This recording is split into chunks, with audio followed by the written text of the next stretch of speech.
if you're watching this after sunset, don't pause the video. Keep listening, because what followed him out of the Appalachian woods didn't stop at the tree line. It stayed close enough to hear him breathe. And if you've ever camped there, if you've ever stood in those woods after dark and felt the air change without knowing why, you already know what I'm talking about. This isn't a story that begins at the trailhead. It begins while someone is already lost. Not lost on a map, lost in a way that doesn't show up on GPS. He was moving downhill when he realized the sounds behind him were matching his steps. Not chasing, not rushing, keeping pace. And before you ask yourself what it was, listen carefully, because the most important detail isn't what he heard, it's what answered when he stopped walking. The Appalachian woods don't echo the way other forests do. Sound doesn't bounce cleanly. It bends, it lingers, it arrives late. Which is why when a voice came back to him from the trees, it shouldn't have sounded so close. It used the same rhythm he used, the same pauses, and it spoke as if it already knew where he was standing. If you've never been there, understand this. At night, the Appalachian Mountains are older than memory, older than roads, older than the idea that someone is always looking for you if you disappear. Cell service ends quietly, light disappears all at once, and the dark doesn't sit still. People who grow up there are taught certain rules. Don't answer voices you can't place. Don't follow sounds downhill after dark. And if the woods go quiet, don't assume you're alone. He knew those rules. That's why when the forest went silent around him, no insects, no wind, no movement, he didn't call out again. He waited, and something waited back. What you're about to hear was pieced together from his recorded statement, search and rescue logs, and interviews conducted weeks later, after he insisted on changing the locks on his home. Because according to him, what stepped out of the Appalachian woods that night never needed the forest again. And if you're listening to this alone, pay attention to the sounds around you, especially if you hear something that stops when you stop. The strange part isn't what he heard in the woods. People who spend time in the Appalachian backcountry expect noise, branches snapping under their own weight, animals moving just out of sight, sounds that drift uphill, downhill, sideways, never quite where they should be. He had heard all of that before. He had grown up with it. What unsettled him was the moment he decided to speak, not because he was afraid, but because silence had settled in a way he couldn't explain. No insects, no wind through the canopy, no distant movement, just his breathing and the feeling that it was being counted. He didn't raise his voice. He didn't call for help. Later, he would say he only wanted to confirm he wasn't alone, so he spoke one word, quietly, carefully, and he waited for it to come back the way sounds usually do in those mountains, warped, delayed, stretched thin by distance and trees. What came back didn't behave like sound at all. It didn't repeat his word. It didn't echo. It didn't arrive late. It answered immediately, from a place much closer than it should have been. Close enough that it didn't need to ask who he was, because what answered him didn't describe itself. It didn't explain why it was there. It spoke his name. Not the shortened version strangers use, not the one printed on his license, the one only his family used, the one he hadn't heard spoken out loud in years. And it said it the way someone does when they're certain they have your attention. He froze, not because he didn't want to move, but because his body seemed to understand something his mind hadn't caught up to yet. Whatever had answered him wasn't responding to a voice in the woods. It was responding to him. How it knew his name, how long it had been close enough to listen, and why it chose that moment to speak. Those answers didn't come immediately. They came later, after the search teams, after the statements were recorded, after he stopped sleeping with the lights off. And by then, the woods were no longer the most troubling part of the story. Before that night, there was nothing unusual about the hike. The Appalachian Mountains stretch across more than a dozen states, but in this region, deep within the Central Range, the land folds in on itself. Long ridgelines, steep hollows, dense hardwood forests where oak, hickory, and maple grow so tightly together that even at noon, sunlight reaches the ground in narrow strips. This wasn't unfamiliar territory to Michael. He had walked these trails since childhood. He knew where the ground softened after rain. He knew which bends in the trail stayed cold even in summer. He knew how sound behaved here, how it carried farther downhill, how it bent around rock faces, how it could make something small sound close, and something close sound distant. That evening began the way dozens before it had. A late afternoon hike, clear weather, no forecast of rain, just enough daylight left to reach the overlook and turn back before dark. As the sun lowered, the forest followed its usual pattern, bird calls thinning out, insects taking over, the steady background noise that tells you the woods are alive and functioning as they should. His boots struck packed dirt and fallen leaves in a rhythm he didn't think about anymore. The trail was narrow but clear. Trail markers were spaced exactly where he expected them to be. Nothing felt wrong. When the light began to fade, it didn't happen all at once. It never does out there. First, the color drains. Then, depth disappears. Distances flatten. Trees that were once separate shapes become a single wall. That's when sound starts to matter more. He could still hear crickets, still hear something moving far off to his left, likely deer moving slowly through brush. An owl called once from high in the canopy. Normal sounds, familiar sounds. Then one of them repeated. Same call, same spacing, same tone. Too exact. At first, he didn't stop walking. Animals repeat themselves all the time. But after the third time, Michael realized the spacing between the calls hadn't changed. Not closer, not farther, just fixed. He slowed. The call came again, unchanged. That was when he noticed what was missing. The insects had stopped. Not gradually, not one by one. All at once. The forest didn't grow louder to fill the space. It didn't shift. It didn't adjust. It went still. In the Appalachians, that kind of quiet isn't natural. Even at night, there is always something moving, something feeding, something calling back. Michael stood there, listening. No wind in the leaves, no distant movement, no sound traveling through the hollows below him, just the weight of the trees and the sense that the space around him had closed. He told himself it was nothing, that the temperature had dropped, that insects had moved on, and he kept walking. That's when he realized the sound wasn't coming from the woods anymore. It was coming from the trail itself. Footsteps, soft, deliberate, timed just behind his own. Not loud enough to panic him, not fast enough to be a chase, just close enough to be noticed. He stopped. The sound stopped. He waited. Nothing. No leaves settling, no delayed movement, as if whatever had been there understood the rules of listening. And standing there, surrounded by trees older than any map of the area, a question crossed his mind.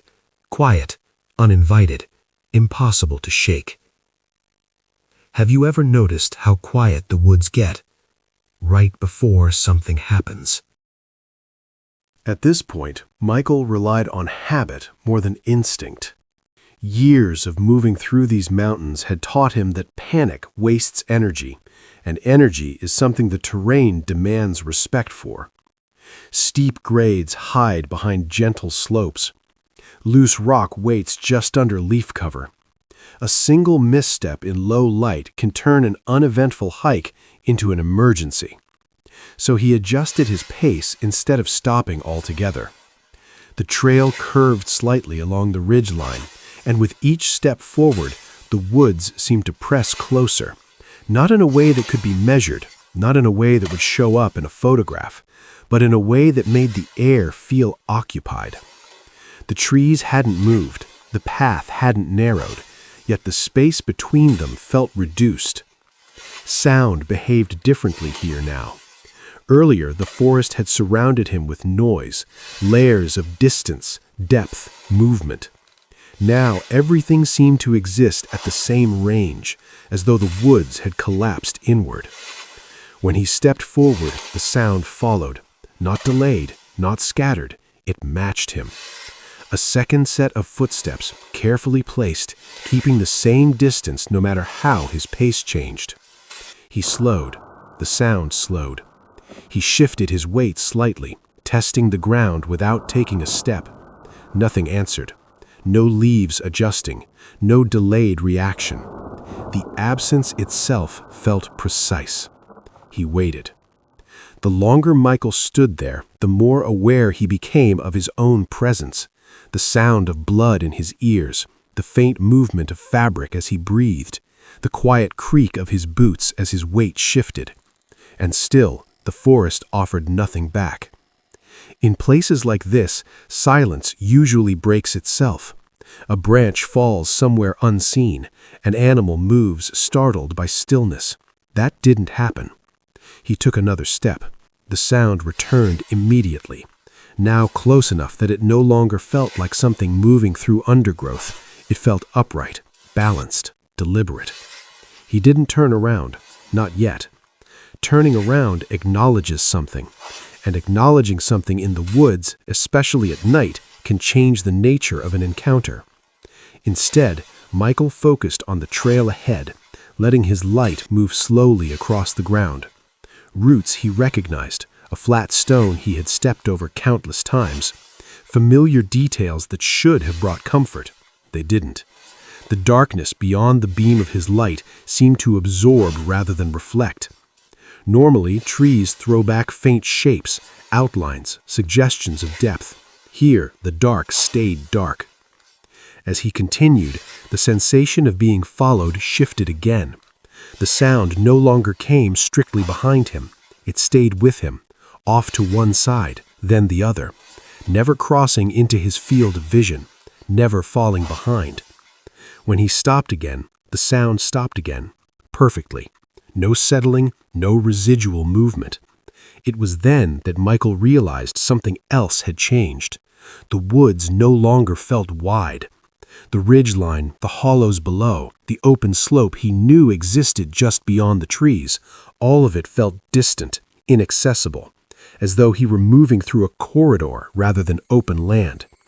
The trail marker he expected to see didn't appear. He checked his light, adjusted the angle. Nothing. He knew where it should have been. He had passed it dozens of times. He took another step.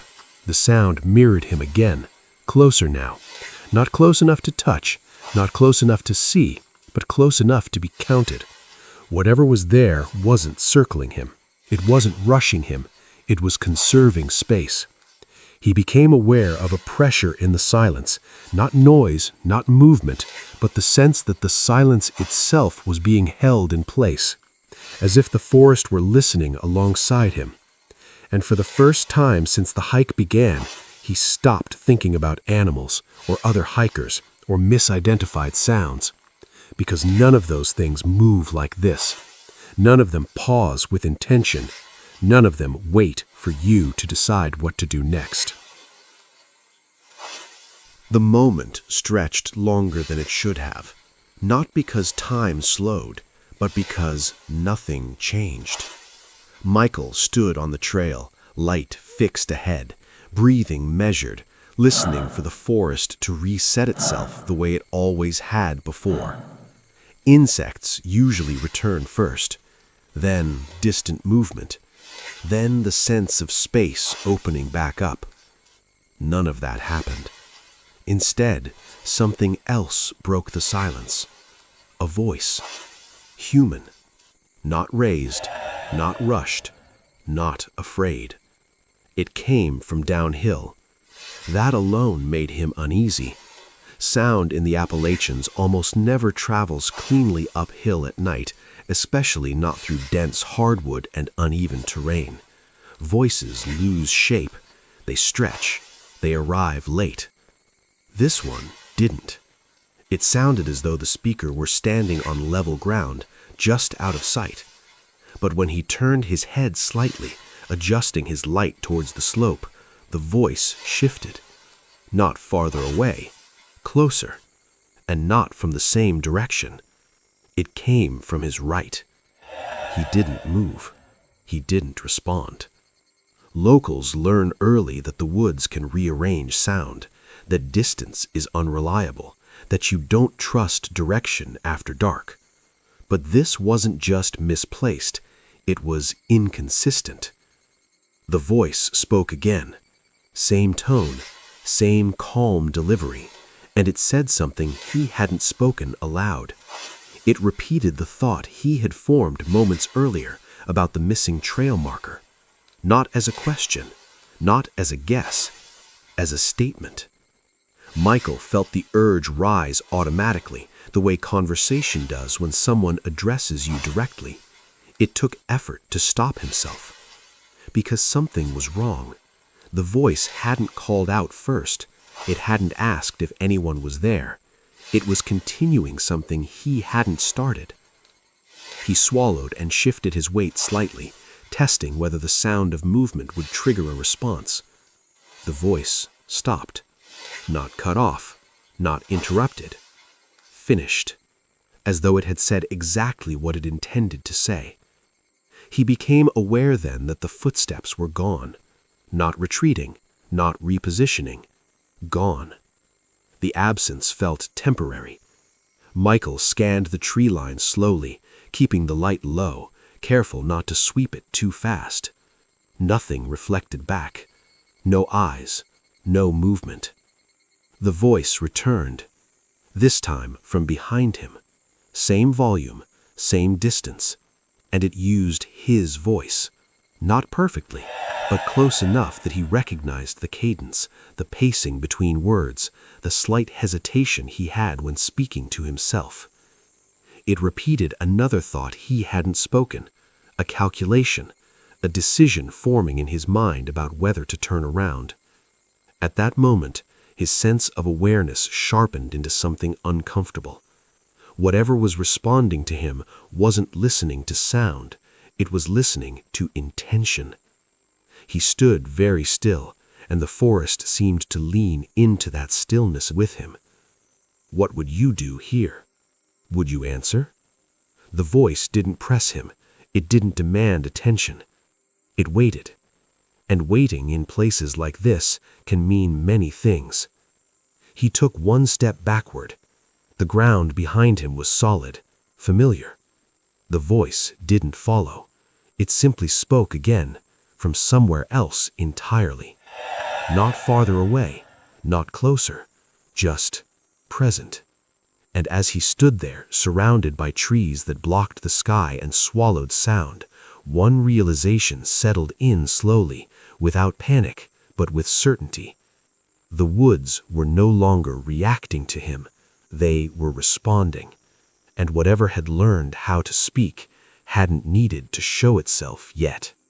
Michael didn't move right away, not after the branch landed, not after the quiet returned.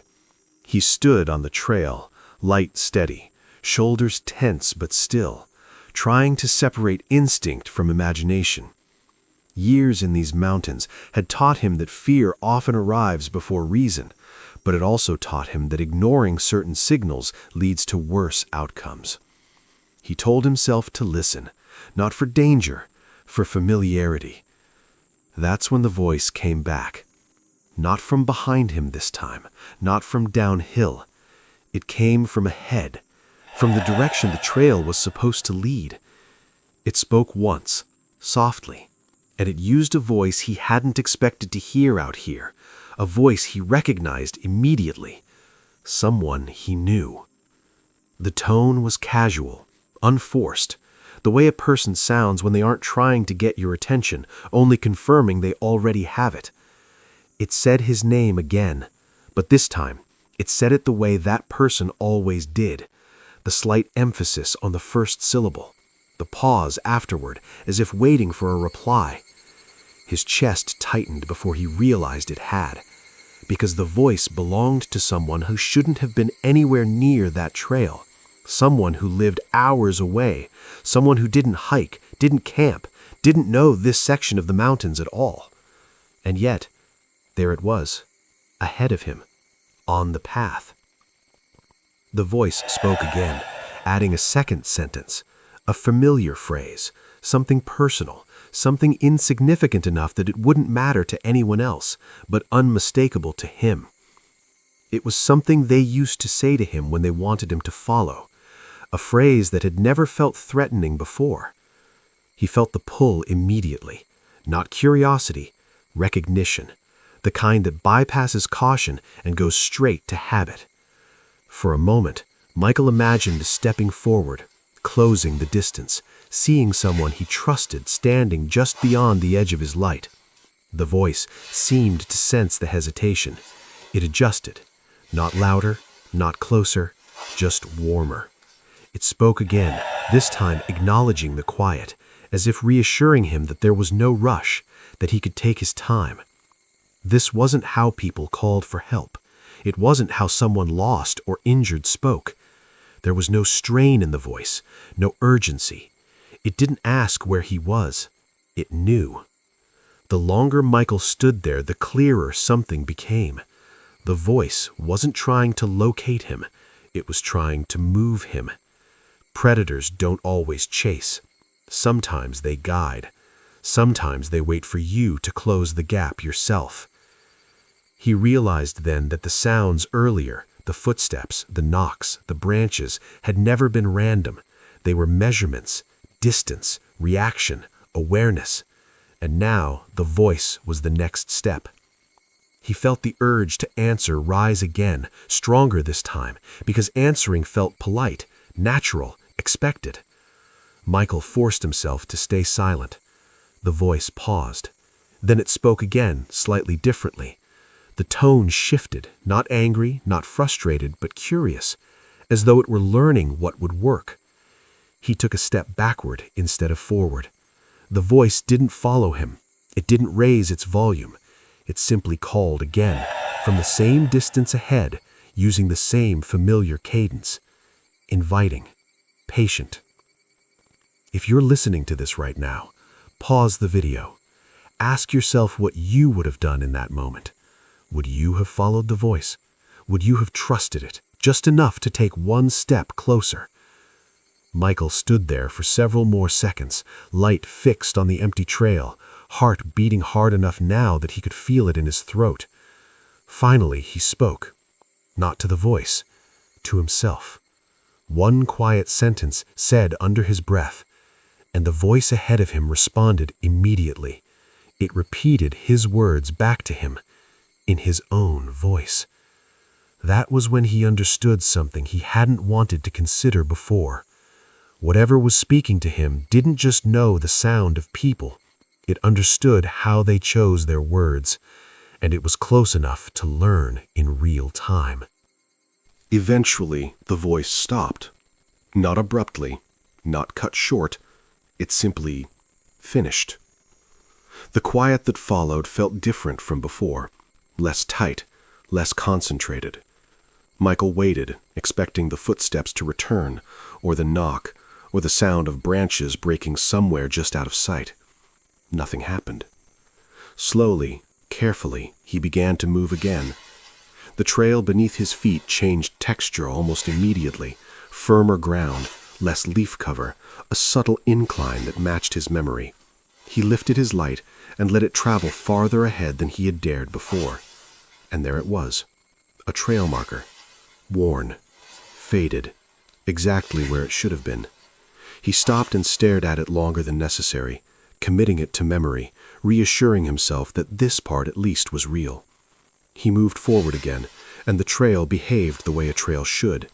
Curves returned, elevation shifted as expected, Landmarks appeared where memory said they would. The woods felt wider. The silence softened, no longer held in place but loose, natural. Insects returned one by one. A distant owl called, then another answered from farther off. The sense of being tracked faded. He didn't stop walking. Relief came quietly, without celebration, the way it often does when survival depends on not assuming too much. His shoulders loosened. His steps found a steady rhythm again. Minutes passed. Then he saw the lights. At first they were just a suggestion, a faint glow through the trees, low on the horizon. Too steady to be stars, too warm to be moonlight. Michael stopped again. The lights didn't disappear. They sat there, distant and calm. Town lights, he thought. A road, a house, something human. The realization brought a wave of relief strong enough that he had to pause to let it pass. He adjusted his pack, took a deeper breath, and continued toward them. The trail sloped downward now, exactly as he remembered, and with each step the lights grew clearer, separating into small points rather than a single glow. But something about them felt wrong. He walked for several minutes. The lights didn't change position. They didn't rise or fall with the terrain. They didn't spread or cluster the way distant buildings usually do as perspective shifts. They stayed exactly where they were, waiting. He stopped and watched them. No flicker, no movement, just steady illumination, as though fixed in place. He listened. The woods remained calm. No footsteps followed him. No voice called out. The forest had returned to something close to normal, and that made the lights stand out even more. He checked his watch again. Time was passing normally now.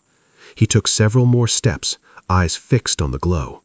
The lights didn't come any closer. That was when it occurred to him that he couldn't hear anything coming from their direction. No distant traffic, no hum of power lines, no sound carried uphill at all. Just light, suspended.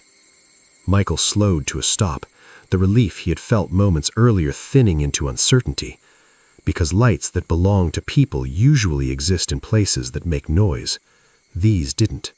They remained where they were, unchanged, unbothered by his movement, as if distance no longer applied to them, as if they weren't meant to be reached.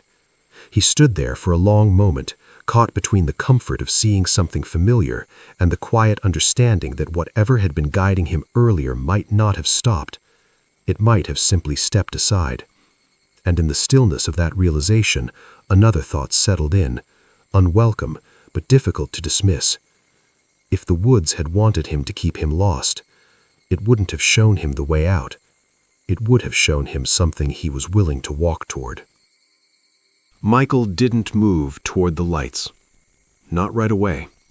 He stood there, letting the forest settle around him, testing whether the calm would hold if he did nothing at all. The insects continued their uneven chorus. Leaves shifted slightly as a faint breeze moved through the canopy. Everything suggested normality, and yet something in him resisted the idea of going forward. That resistance turned out to be justified. A sound emerged, not behind him, not ahead, but somewhere off to the side. Footsteps. Soft. Measured. They didn't approach him, they moved around him.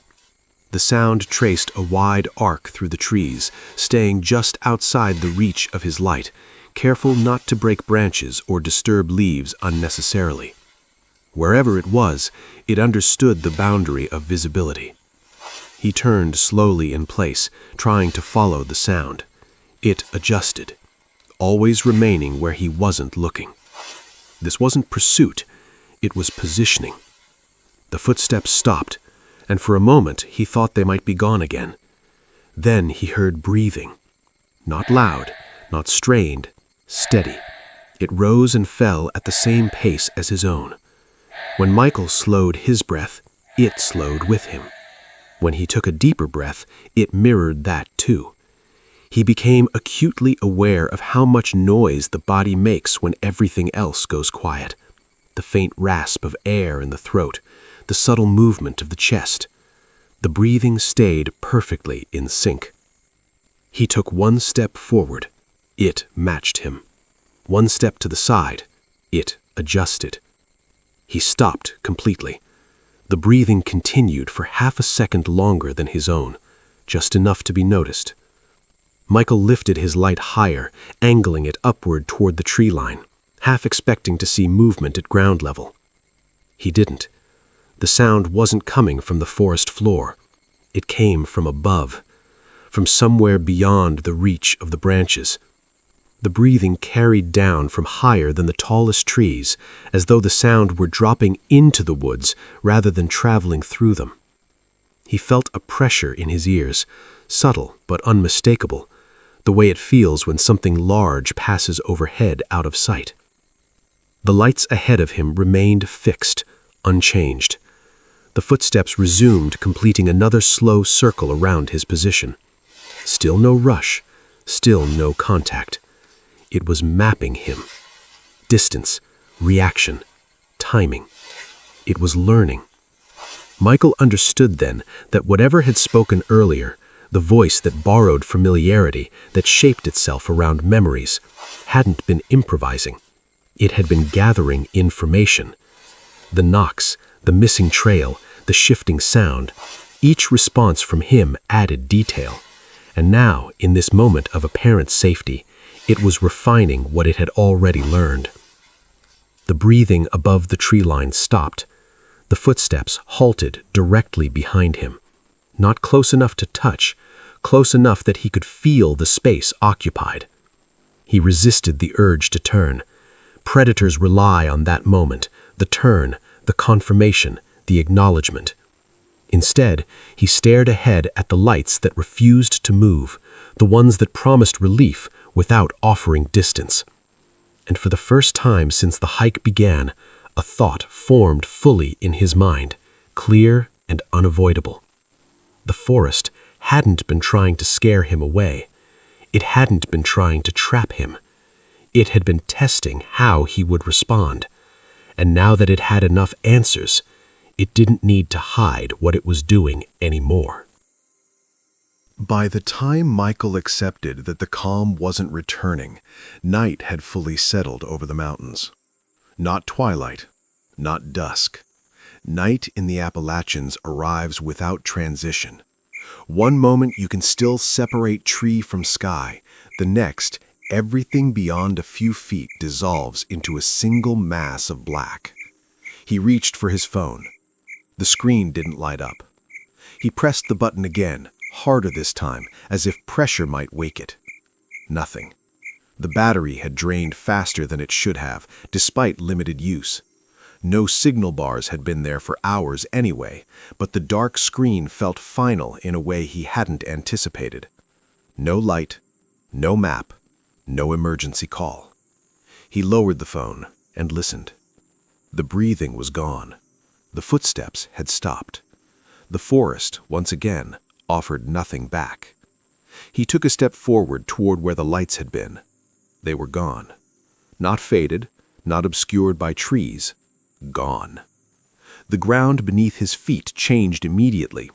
The packed earth he'd trusted minutes earlier broke apart into uneven ground, leaf cover deepening, the sense of direction loosening with every step. Michael turned in a slow circle, light cutting through the dark in a tight cone. There was no trail anymore, no clear path, no markers, no familiar curve or slope, just forest. In this part of the Appalachians, the ground doesn't slope evenly. It drops without warning. Old hollows open beneath layers of leaves, deep enough to twist an ankle or worse. Steep cutaways hide just beyond tree roots, falling away into darkness where sound takes longer to return. He moved cautiously now, feeling the ground before committing his weight. Dense laurel thickets closed in around him, their branches interlocking at chest height, forcing him to angle sideways just to pass through. They blocked sound and light alike, creating pockets where visibility dropped to nothing. Michael backed out of one thicket and tried another direction. The forest resisted him. Every route forward narrowed. Every attempt to change direction led into thicker growth or uneven ground. He stopped again. That's when the sound returned. Not footsteps. Movement.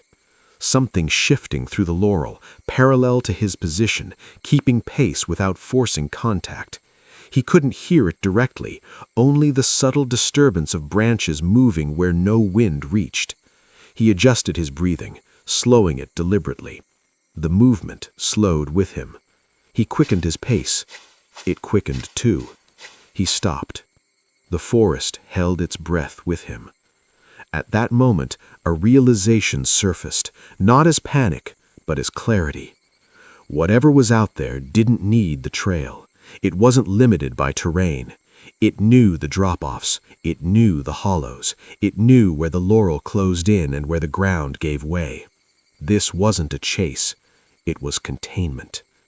Michael stood there, surrounded by trees that blocked the sky, by ground that refused to guide him, by silence that no longer felt accidental. And if you're listening to this now, ask yourself something. Do you think it wanted him lost or alone? Because in places like this, there's a difference.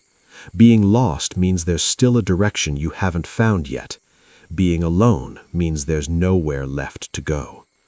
Michael tightened his grip on the light, knowing it was the only thing keeping the dark from closing completely. And somewhere beyond the laurel, something shifted position again. Not closer, not farther. Just enough to remind him that survival now depended on one thing: not moving until he understood what it wanted him to do next. What happened next felt almost ordinary. That, more than anything else, is what convinced him it was over. The forest didn't react when Michael stepped onto the gravel. No sound followed him out. No movement tracked his pace. The road stretched ahead in a way that made sense. Narrow, uneven, but clearly maintained at some point. Weeds grew along the edges, but tire tracks were still visible, pressed into the dirt where others had driven before him. Michael walked faster now. Not running, but no longer cautious. Each step took him farther from the trees, and with every few yards, the dark behind him seemed to lose its depth. When his flashlight caught the reflective strip on his rear bumper, he stopped. Just for a moment. The car sat exactly where he remembered leaving it, angled slightly toward the road, dust still visible along the lower panels. Nothing appeared disturbed, no marks in the dirt around it. No indication that anything had been close while he was gone. He unlocked the door and climbed inside, pulling it shut with more force than necessary. The interior light flicked on, bathing the seats and dashboard in a warm, familiar glow. It felt like stepping indoors after a storm. He sat there for several seconds, hands resting on the steering wheel, listening to the sound of his own breathing in the enclosed space. The forest outside remained quiet, but the quiet no longer felt directed. He turned the key. The engine came to life immediately. The vibration traveled through the frame of the car, through the seat, into his chest. It was loud, solid, reassuring. He hadn't realized how much he needed that sound until it filled the air. He backed onto the road and drove without looking into the trees. The farther he went, the more the night changed. The canopy opened. The road smoothed out. The sense of pressure that had followed him for hours loosened its grip. After a few minutes, the first streetlight appeared ahead. Then another. Then a row of them stretching into town. Real light behaves differently. It reflects off pavement. It casts shadows that move when you do. It hums faintly, carried by power lines and transformers. As he drove under it, the woods fell away completely. By the time he passed the gas station at the edge of town, its sign flickering, cars parked out front, voices faintly audible from inside, the events of the hike already felt distant. Still sharp, still unsettling, but no longer immediate. At home, Michael locked the door behind him and stood in the entryway longer than usual, listening. Nothing followed him inside. That night, sleep came in fragments, but morning arrived the way it always had. Sunlight through the windows, normal sounds from the street, the world continuing without acknowledgement of what had happened. Michael reported the incident later that week. Search and rescue teams reviewed the trail. Rangers walked the same sections he described. Equipment was tested. Maps were checked against GPS data. Compasses were examined. The trail markers were all accounted for. The bends in the path matched official records. No unusual readings were found. Authorities never found anything unusual. The explanation, when it came, was calm and reasonable. Low visibility, fatigue, sound distortion in mountainous terrain, stress amplifying perception. Things that happen to experienced hikers as often as inexperienced ones. No further action was taken. For a while, that explanation held. Life resumed its familiar rhythm. Work, errands, evenings spent indoors. The woods faded into the background of memory, filed away as an unsettling experience that ended without consequence. From the outside, it looked like a clean escape. No injuries, no missing time, no physical evidence. A story with an ending. And for anyone listening up to this point, it feels like the danger has passed. The forest stayed where it was. Michael came home. Nothing followed. That sense of closure is important because it's the last moment in this account where everything still fits inside a reasonable explanation, and it's the moment the story gives you permission to relax, just before it takes that permission away. For the first few days after the hike, life appeared to return to normal. That detail is important. There were no immediate disturbances, no sudden noises in the night, no sense of being watched that followed him from room to room. If anything, the quiet felt earned, like the natural calm that comes after a close call, the kind that convinces you the danger stayed where it belonged. Then, the small inconsistencies began. The first thing Michael noticed was the car. It happened early one morning as he was leaving for work. Light caught the side panel at the right angle, revealing a thin line running just beneath the window.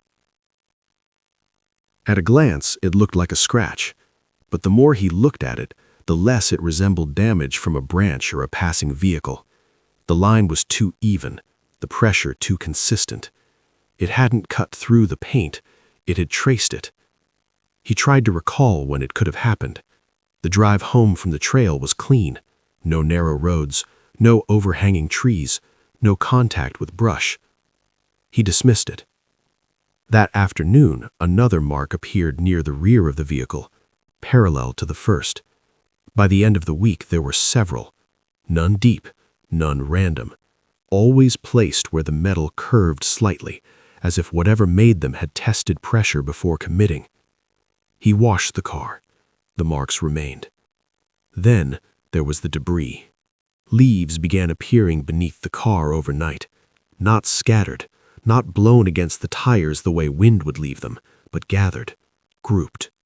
Dirt appeared along the edge of the driveway, pressed into shallow seams where concrete met gravel. He swept it away. The next morning, it was back. Different leaves, same placement. Michael checked the weather. No storms, no heavy wind. The nearest trees were too far from the driveway to account for it. At night, the sounds began.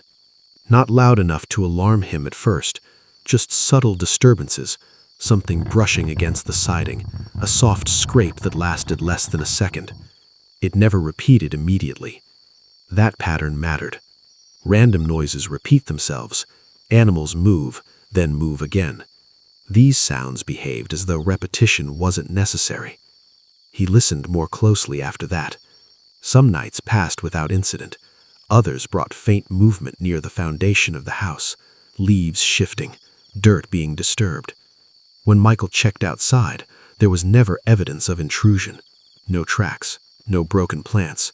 The ground looked as though it had been carefully avoided. He installed motion-activated lights around the property. They never turned on, not once. Still, each morning he found new signs. Leaves caught beneath windows where air shouldn't have carried them.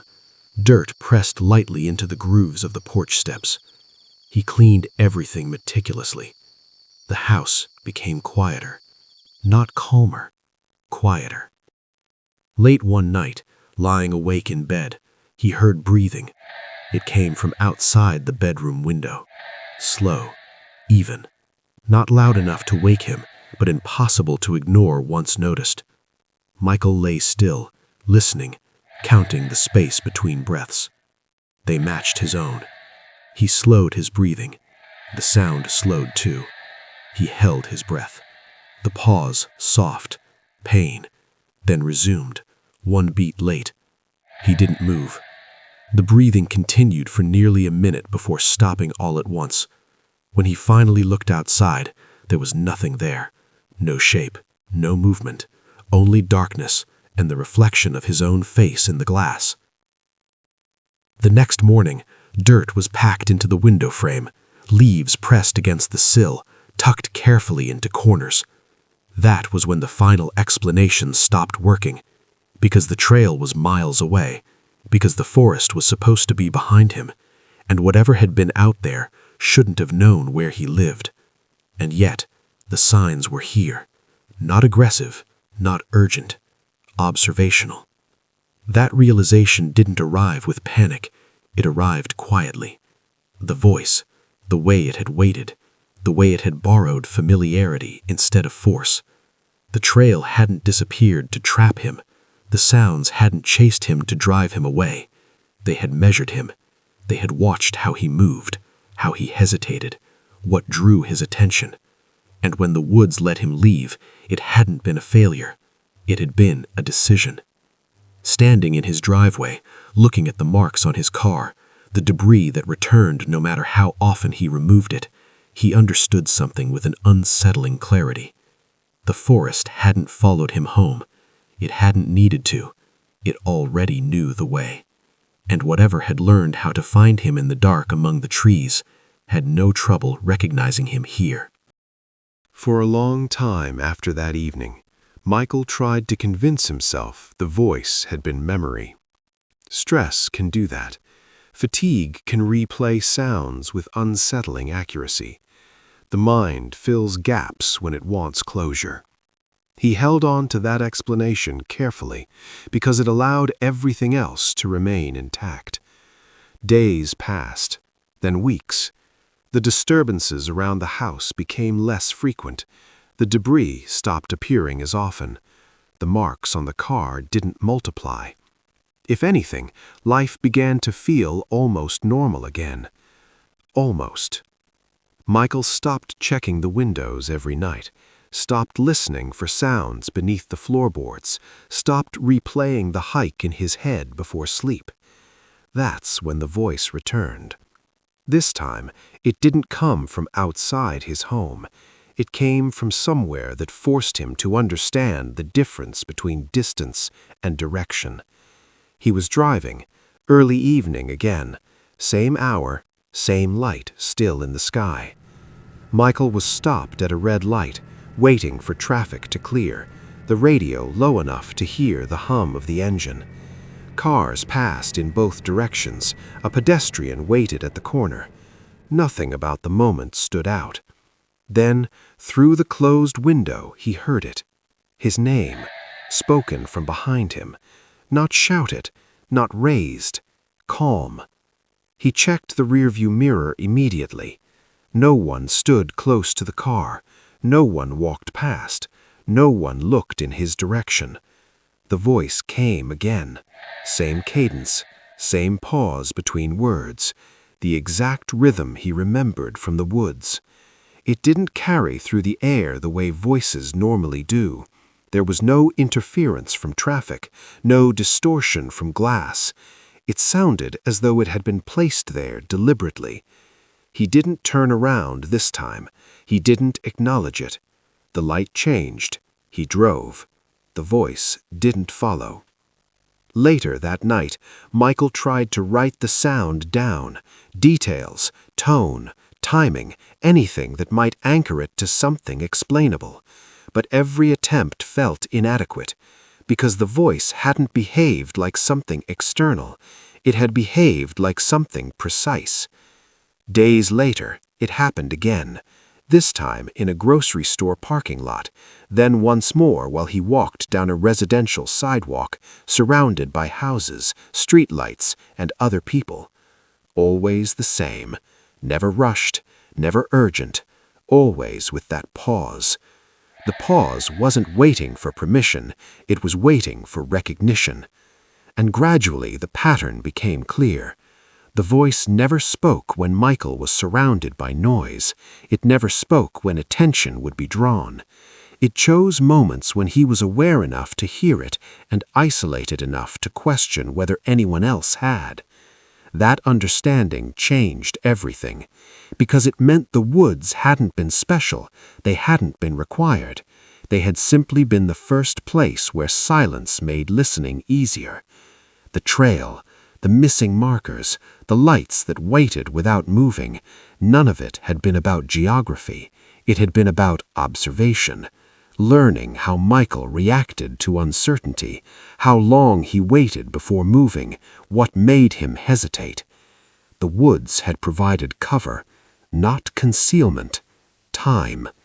And standing in places that should have felt safe, under streetlights, among other people, he finally understood why the experience hadn't ended when he reached his car, why nothing had chased him, why nothing had rushed. Whatever had been there didn't need to follow him. It had already done what it came to do. The Appalachian woods were never empty. They were just watching. And once something learns how you listen in the dark, it doesn't forget when the dark stops looking like trees. If you've listened this far, you understand why some people never talk about what happens out there. Because this wasn't the only report. Others described the same pauses, the same distance that didn't behave like distance, the same feeling of being studied rather than threatened. Subscribe, because this wasn't the only account that ended this way. And if this video disappears, you'll know why.